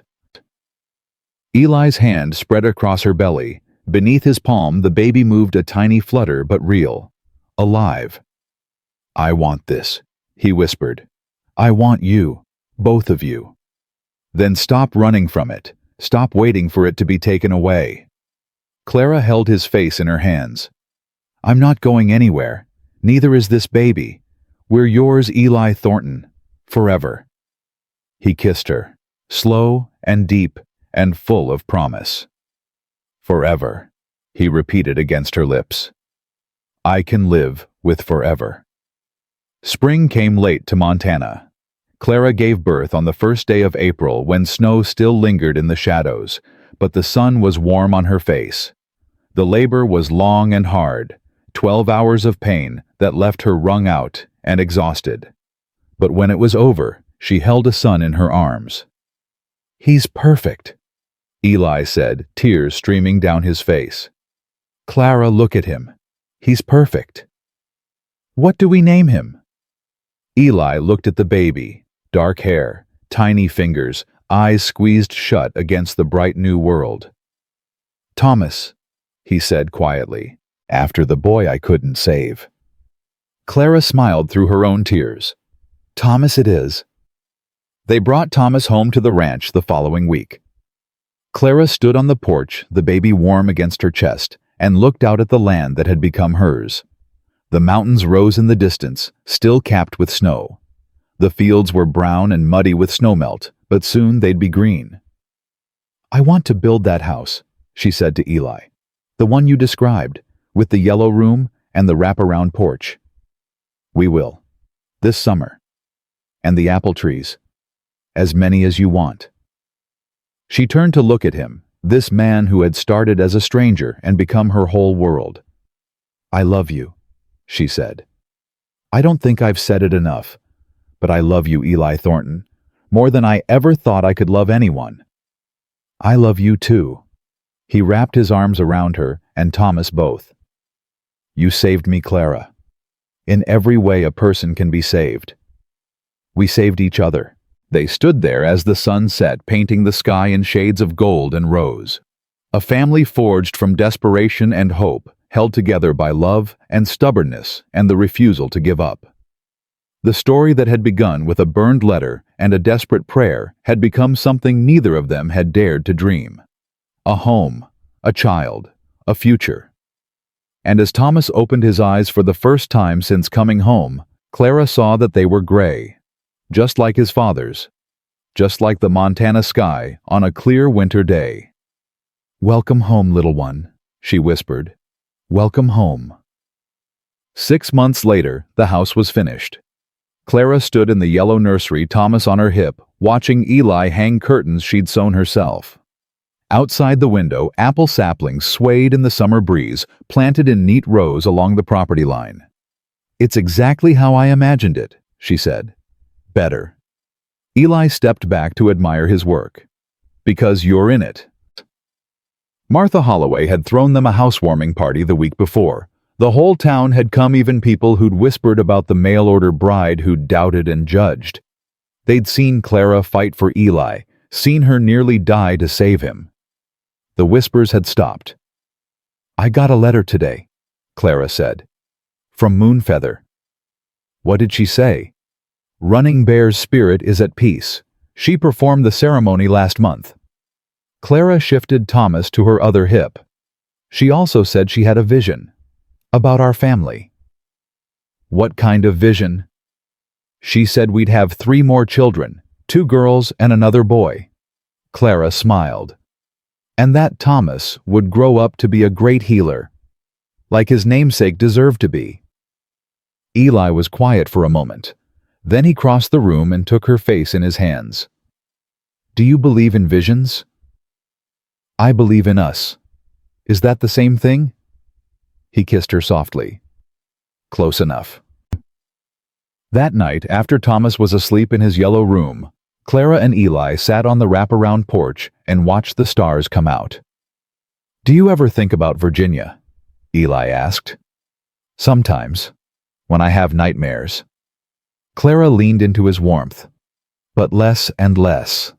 This is home now. This has always been home." "And Silas? Dead and buried, where he belongs."